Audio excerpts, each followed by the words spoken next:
¿Sabés que en RG Inversiones damos clases gratuitas todos los meses? ¿Cómo haces para suscribirte a estas clases y enterarte cuándo son? Desde nuestro canal de WhatsApp de clases gratuitas que ya tiene más de 16.000 personas. Te voy a dejar el enlace fijado acá en el primer comentario del video y también en la descripción para que no te lo pierdas. Nos vemos ahí. Siguiendo con el video anterior que hablamos de recomendaciones de inversión a largo plazo, hoy vamos a tomar otro caso. En el video anterior fue el S&P 500, leí algunos comentarios, nos pedían Berkshire Hathaway, otras empresas. En el siguiente video les prometo que va a estar, pero hoy quería ver un tema puntual. El video anterior era qué pasaba invirtiendo en un ETF, el del S&P 500. Ahora, ¿qué pasa si invertíamos en una empresa en particular? Hoy vamos a analizar Sony, los creadores de, entre muchas cosas, esta PlayStation 1 hermosa que todavía tenemos.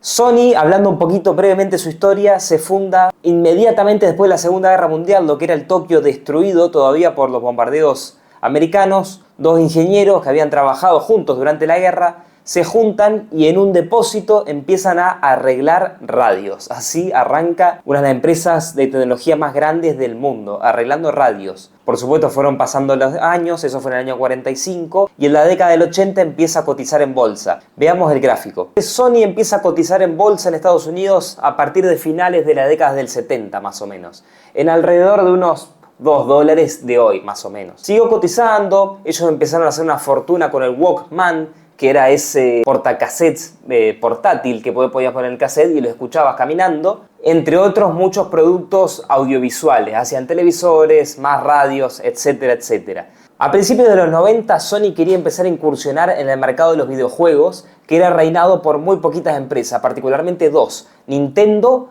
y Sega. También estaba Atari, pero ya estaba un poco en decadencia. Nintendo era la principal, empresa también japonesa, entonces Sony dijo, bueno, lo más seguro sería incursionar en este mercado haciendo un partnership, se dice, o una alianza con Nintendo. Entraron en negociaciones, se pusieron de acuerdo en hacer un prototipo de una consola, pero al final no pudieron ponerse de acuerdo en el producto final, por lo que las dos empresas se separaron y Sony tomó la arriesgadísima decisión de entrar al mercado de consolas con su propia consola. Que la primera PlayStation, conocida como la Play 1 entre nosotros, vendió 120 millones de consolas. Si bien Nintendo y Sony siempre negaron de haber hecho una consola entre ellos dos, a finales del 2000 se encontró la famosa Nintendo PlayStation, que era un prototipo que habían creado y bueno, al final tuvieron que admitir que sí hicieron un prototipo de la consola. Recapitulando entonces, en 1995 Sony saca la PlayStation 1. La acción en aquel momento de Sony valía $5,6. Pero como hicimos en el video anterior, vamos a indexar ese precio a dólares actuales. Eso serían $12 de hoy, ¿no es cierto? Tengamos ese precio en mente. En el año 2000, fíjense cómo hace el precio de la acción de Sony. ¿Esto es por la Play 2? No. Esto es porque en el año 2000 hubo una crisis o una burbuja en el mercado financiero conocida como la crisis.com. Eso capaz que requiere un video propio explicando ese tema. Cuestión, cuando sale la Play 2, que fue la consola más vendida de la historia, que por desgracia no la tengo acá porque tomé la mala decisión de venderla, vendió 160 millones de consolas, la PlayStation 2, a lo largo de su historia, pero la acción de Sony bajó, entre otras cosas por esta crisis.com y por malas decisiones del resto de la empresa.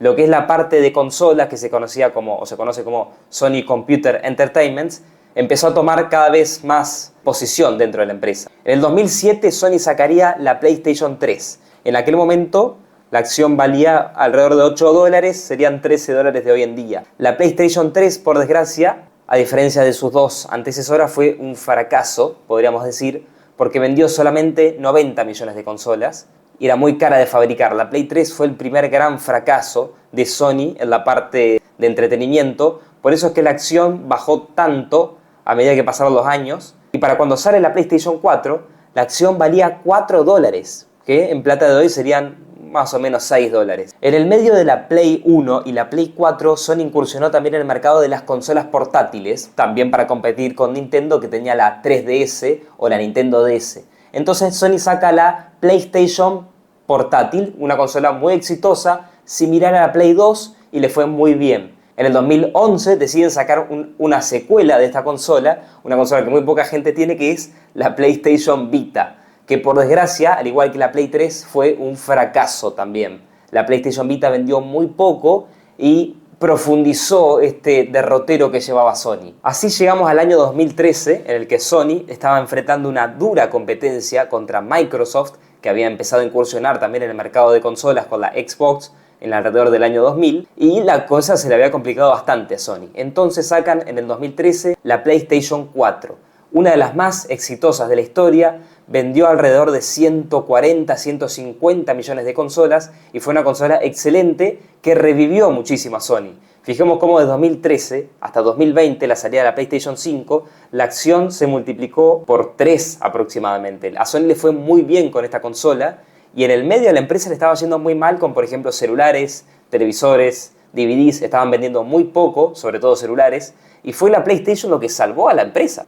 Finalmente llegamos a 2020, el año de la pandemia, finales del 20, principios del 21, Sony saca su última consola actualmente, la PlayStation 5. Hasta ahora está siendo un éxito moderado comparado con la anterior consola, pero le está yendo bastante bien. La acción actualmente cotiza en $18. Un dato que está bueno también para ver con respecto a esto de la inflación que estamos recalcando en estos videos es el precio de las consolas. La PlayStation 1 cuando salió al mercado valía $300, la PlayStation 2 también $300, y la PlayStation 5 actualmente cotiza en $500. La última revisión de la consola, porque estas consolas sufrieron revisiones, es decir, ediciones distintas que iban saliendo, cuesta $700. Pero $300 de 1994 es mucho más dinero que $300 de hoy. Miremos esto, si ajustamos por inflación los precios de las consolas, en 1995 esos $300 equivalen a $600 de hoy. A la Play 2 le pasó algo parecido, pero era más barata. Y la Play 3 era por lejos la más cara. Casi $800 de hoy equivale a la Play 3. En aquel momento